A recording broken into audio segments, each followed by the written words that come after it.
Hello.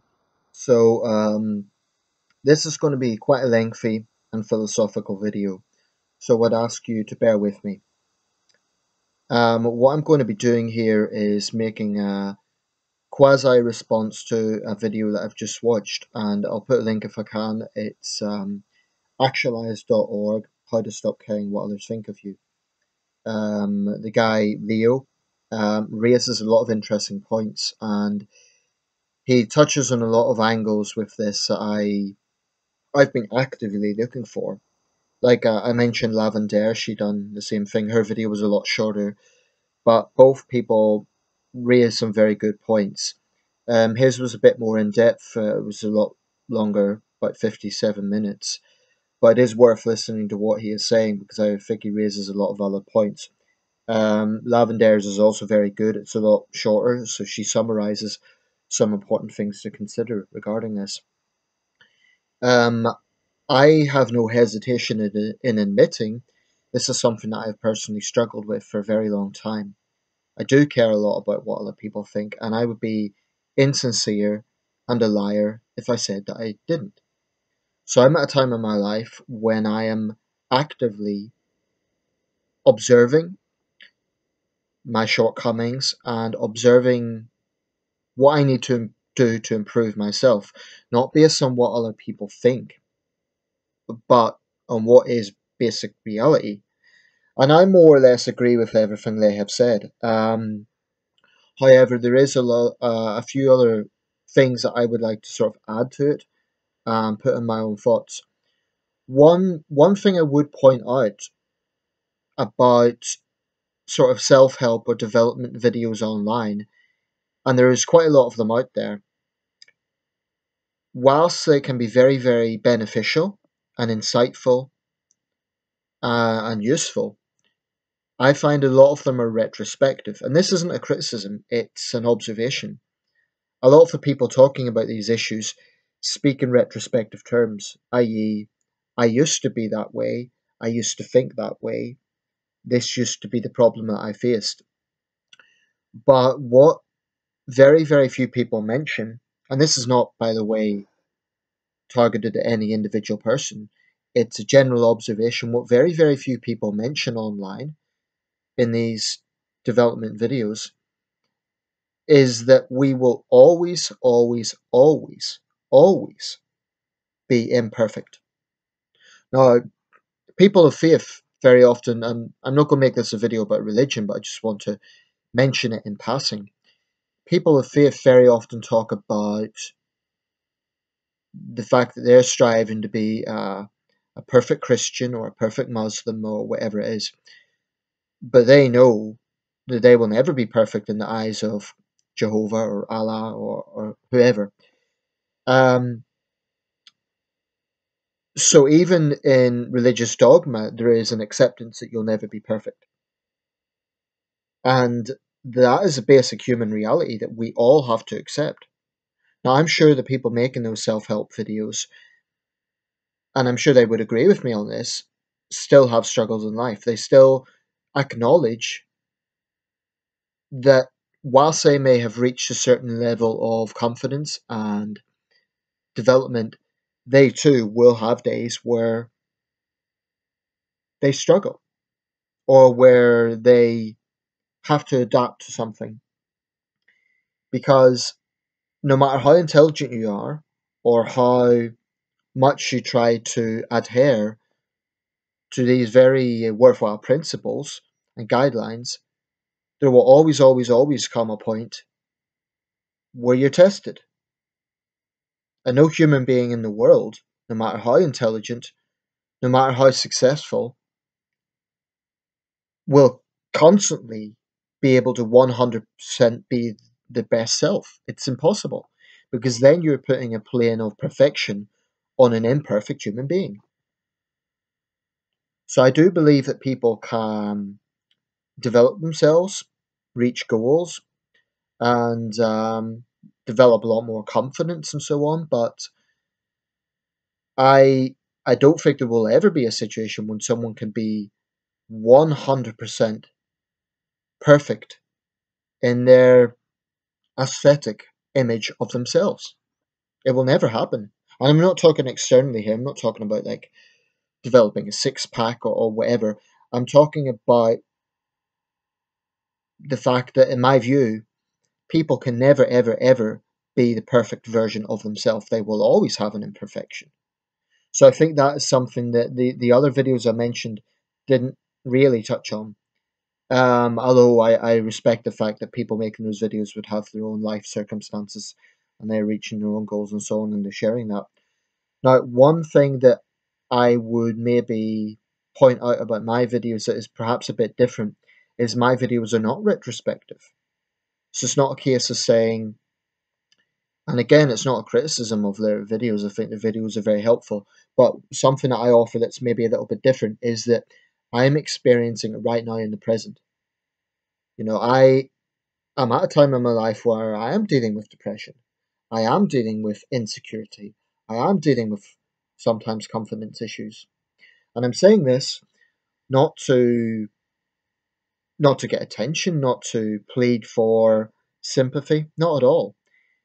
The reason I'm saying this is because I'm convinced that there are many, many, many other people out there who are in a similar position.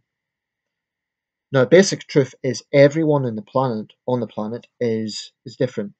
That sounds obvious, but it's something that we sometimes need to remind ourselves. Because I mean, I'll refer to what Leo said in his video. Sorry, I forget his username, but what he said, Actualize. That's the name of his channel. What he said was that we have to be grounded in our own values. Now, I agree with that. But an issue there is that what if your values are considering other people? That's something that can't be ignored. Now, the point he was making was that if you're someone who always wants to please other people, if you constantly care what other people think, then you are a people pleaser, as he termed it. But there's the other extreme of being an asshole, and as he pointed out, if he was talking to an audience of assholes, he would be giving a different message. So what he was advocating was the middle way approach. Now, I listened to his video very closely, and I totally agree with that, which probably isn't surprising given that my username is centrist philosopher. Now, I chose that username partly because it reflects my politics, but it isn't just a political reflection of myself. It is actually a reflection of my approach in life generally, not just political issues, but generally. That's not to say I'm a boring Joe Average, but it's to say that I do believe in compromise and I do believe in trying to see the other person's point of view without giving too much ground of my own. So I don't quite put myself in the category of a people pleaser, and I certainly don't put myself in the category of an asshole.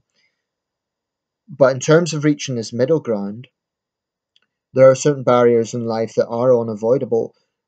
One thing I would touch on, and maybe this could be sort of a response to some of the things that he was saying, was that we can never ever be fully 100% independent. Now, our mind is like a sovereign state. We can think what we want and we can develop a level of confidence that is totally independent.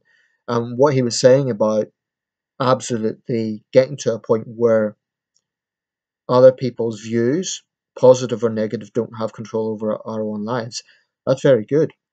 But the thing is, in the real world, there are rules and there are conventions that sometimes we have no choice but to follow. Now, he made the analogy of an artist, a struggling artist who constantly gets rejected. Um, the same criteria, I guess, would apply to a writer or a sports person. At some point, you need to take on board some criticism. And it's one thing saying you don't care about that, but if, for example, let's say, I'll use this as an example. Let's say you have an athlete, say a boxer. Now, let's say his trainer is saying you're doing this wrong, you're doing that wrong. The boxer cannot say, oh, well, I disagree, I'm just going to do my own thing. Because then it would lead to a situation where The trainer no longer wants to work with him. And then he has no trainer. He can't get sanctioned for a fight, for a bout. So there are times in life when we have no choice but to compromise. So egotism as a concept also comes into this. And I think that's something that we cannot ignore. Um, I actually wanted to talk about the subject of advice, but what I'm going to do is incorporate it into this video a little bit. Sometimes other people, maybe we are airing our frustrations about life to a friend, and other people want to give us advice because they perceive that that advice is going to help us, right? They perceive that that advice is going to help us to improve our situation. But there are some people who take their advice as a directive the other person must follow, and they will take it as a personal slight if the advice is not followed. But I think as a starting point, when you give someone advice, you have to acknowledge that they are sovereign of themselves. Advice is advice, it's not a diktat. And I recently had an argument with a friend, and I'm going to respect her privacy. I'm not going to talk too great a detail in this video, but we had an argument over precisely this subject because I'd mentioned once or twice some of my problems, and she kept telling me advice like you need to do this, you need to do that, and I resented it a bit because I hadn't asked for the advice, and it came across as patronizing. Now, I guess from her perspective, I was being stubborn and I'm complaining and not taking on board the advice. I didn't think I was complaining, but it's beside the point. I'm just using it as an example how people clash sometimes on these things. What you have to do is accept that everybody is sovereign of themselves. Now, there are times when people genuinely do need help. If they're actively seeking help, if they're saying, to a superior and work, I don't know how this works, can you help me out a bit, please, etc. Those are occasions where there is actually, they're requesting guidance. But sometimes when people talk about problems, it's not necessarily because they are seeking advice, it's because they want to air these things to someone they trust. Now, it is true that true friends will not always praise the person. I agree with that. It is true that a true friend will not constantly just tell the person what they want to hear. That is absolutely true. But by the same token, I don't think that being a good friend necessarily means that either you are under an obligation to give advice or the friend is under an obligation to take it. It is just advice. So, for example, I'll speak about my own approach to this. If I know somebody who's really they're feeling down and they're in a bad place or whatever, as a friend, I feel a compassionate response to that. I want to make them feel better, but not by bullshitting, not by telling them that they don't have problems that they may have, or maybe they've got some sort of personality flaw. I'm not going to lie to them and say that they don't. But what I would do is understand that they are coming to me because they trust me as a friend and they feel that I won't judge them. Now, it sort of sounds like something that goes without saying. Friends shouldn't judge each other. But I think judgment is part of human nature, whether we admit it or not. I think it is. We all subconsciously do it to some extent. But coming back to this issue about advice, people need to understand that when they give advice, it is just advice. It's a suggestion of how you feel that person is going to improve their situation. Now, the onus on the person who is raising their issues is they need to understand that nobody likes to hear constant complaining. Nobody likes to hear someone who's always feeling down and always feeling depressed.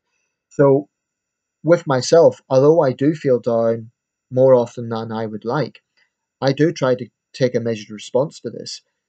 sometimes I do need to talk to a friend. And yes, I do need to validate a certain sense of self worth by them praising me. So that's maybe something that I need to work on. And that's why I actively sought videos like that, maybe Actualize. So that's something that I agree with his analysis of this, and that's something I need to work on. But I don't think, where I don't quite agree with the video is, you said that a confident person doesn't need that sort of self validation. I agree with that, but I don't agree with the premise that we never then praise other people.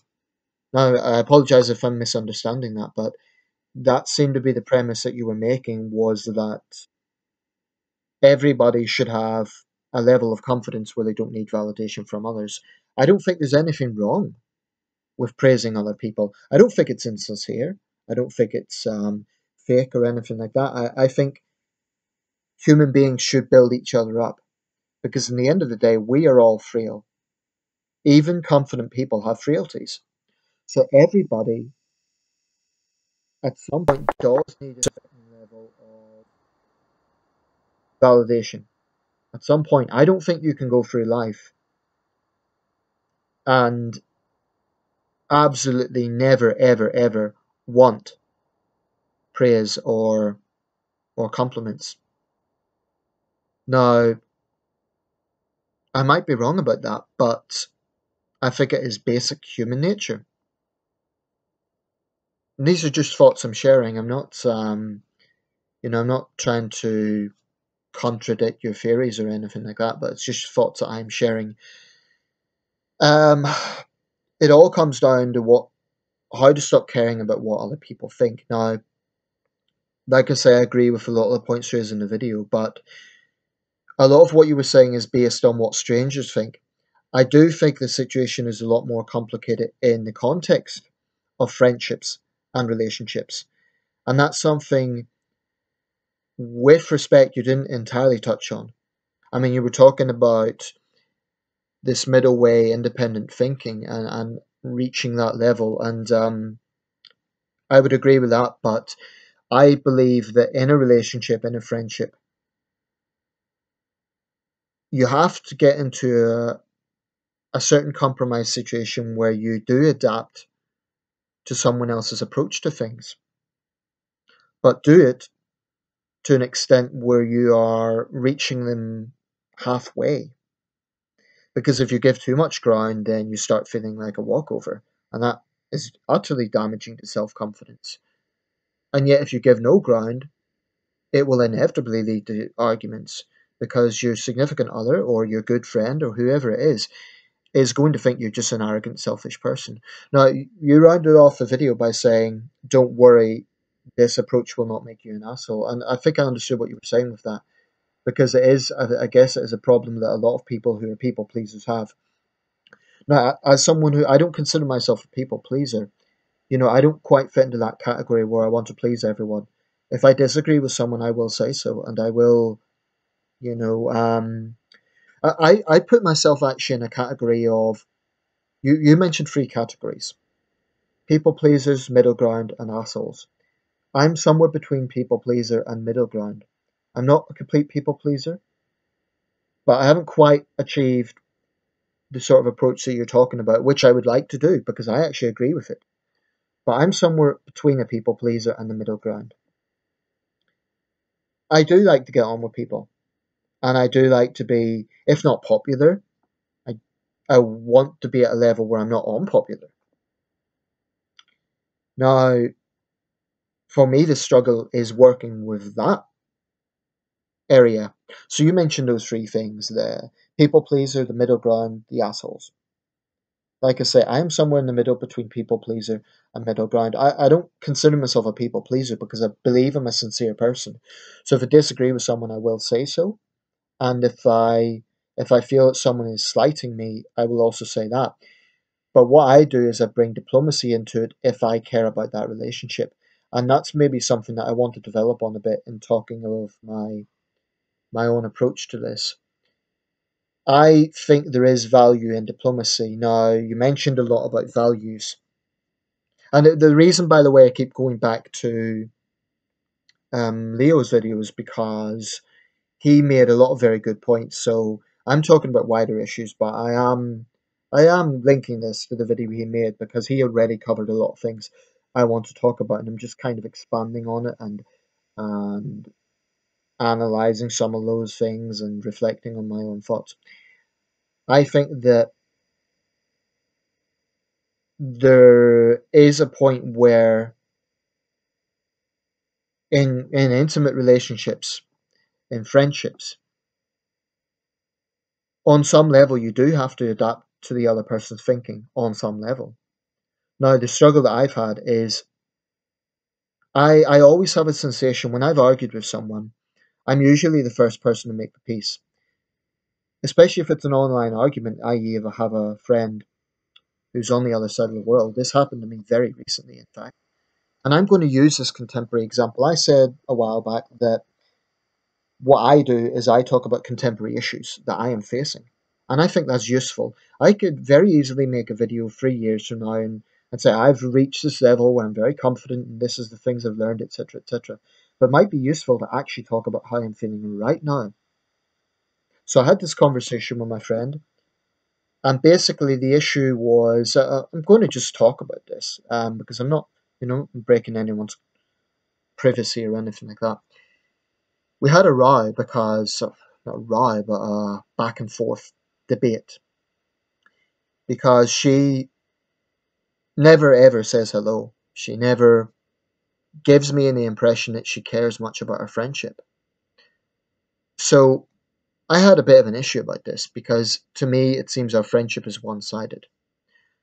Now, what she says is that she's always busy and her mode of dealing with friendship, and this is how she put it, was that you value friendship more if it's a very, very long gap between speaking to friends. And I have a different way of thinking. I think you need to know that there is a friendship there by having some sort of regular, if not regular, that's the wrong word, but at least apparent communication every few weeks or even few months. And she was disagreeing with that. She was saying that her silence, the fact she never says hello, doesn't mean anything. I do take the view that when someone says they're busy in every response, it starts to become an excuse because nobody is busy absolutely all the time. I do believe that you get people who are in very pressurizing jobs where they genuinely are busy a lot of the time. And I think she is. But I don't quite believe that when people say they're busy as an alibi every single time, I believe it then starts to become part of an excuse. What they're really saying is, you're bothering me. I don't really want to talk to you. So we had this exchange and it was going back and forth with a lot of the things I've been talking about. Now, in the end, I started to raise an olive branch. I started to say, well, okay, I'll start to adapt my approach.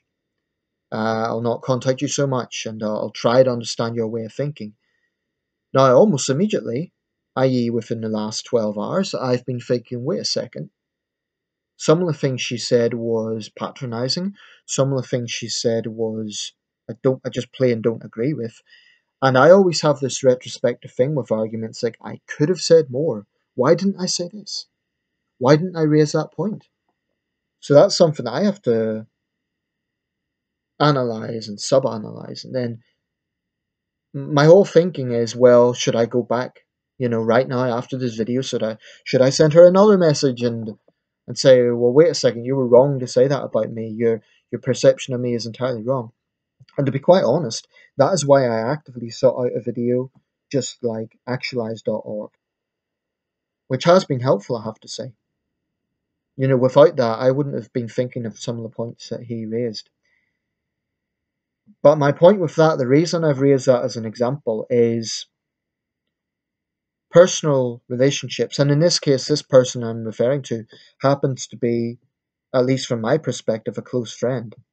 Now, she insists that she values friendship as well, but she views it in a different way. And just to be clear about this, it's not a romantic thing. I'm not like flirting with her or anything like that.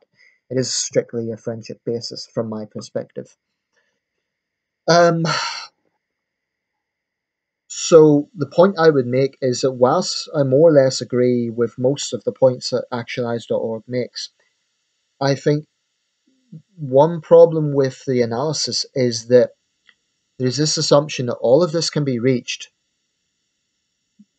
based on the assumption of independence, i.e., that we are completely 100% independent beings or can be. And I don't think that is really reality. It is absolutely unavoidable that we have to interconnect with other people. And it's not just about opinions, incidentally. It is about how someone else feels.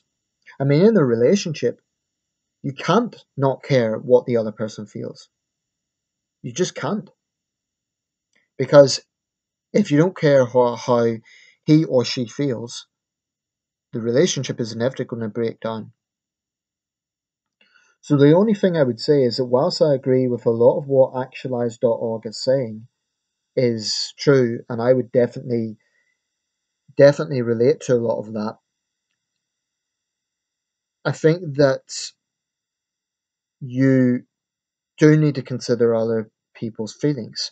Because you mentioned being based on values. But speaking personally, my values are not wholly, but partially related to how I feel about someone else. How I feel about their feeling. I don't want to be the guy that hurts someone I care about. So diplomacy in all of this is extremely important. Anyway, I'm going to round this up. I've spoken for a while here. Um, I hope what I've said makes sense, and if anyone wants to provide any feedback, please go ahead. Actualize.org, I have no idea if you'll see this or not. If you do see this video, I just want to say thank you for the video that you made. I really do think you raise a lot of points, and I agree with a lot of what you're saying. The only thing I would add to this is that we can't really go through life being entirely independent. I mean, to me, that would be a beautiful thing to ascertain. But can you honestly tell me that your entire thinking is 100% independent? And I'm not trying to shit stir here. I'm not trying to contradict anything you've said because I agree with a lot of it. But I'm asking you, man to man, do you can you honestly say that you never ever care what others think, or can you honestly tell me that you're 100% an independent being? I don't think anyone can really say that. And the only reason I'm mentioning his video is because it was an extensive video. This logic can apply to anybody who makes these sort of development videos. I'm sure that when I start to develop myself and when I become the sort of person that I want to be, and when I am a much more relaxed person, then I will make videos retrospectively talking about what I have learned and what sort of things that I want to do in life and so on. But I don't regret speaking candidly right now about how I feel. In some of my videos, I'm not quite as articulate as I would like to be. The reason for that is because, frankly, there is a lot of contradiction in my thinking. Not contradiction necessarily, but paradoxes. It's very difficult to know what is exactly the right approach sometimes. So if at any time I sound like I'm not quite being as articulate as I want to be, it's basically a reflection of what I'm thinking, of my feelings about a given situation at a given time. So I really am going to round this up now. Thank you very much for bearing with me, for watching this, and please do feel free to share any thoughts. And the final point I would make is that I'm certainly not seeking advice for this video, so Please don't give me any advice if you're watching this. It's not what I'm seeking. Rather, I'd like to hear other opinions because we can learn from each other, and there's nothing wrong with that. But everyone has their own philosophy. We can learn from other people's philosophy. We can develop on other people's philosophy. But the most critical thing is finding an inner peace in ourselves as to how we do things. That is ultimately, the only thing that matters. So thank you for watching. Thank you for, thank you for watching. And please stay tuned.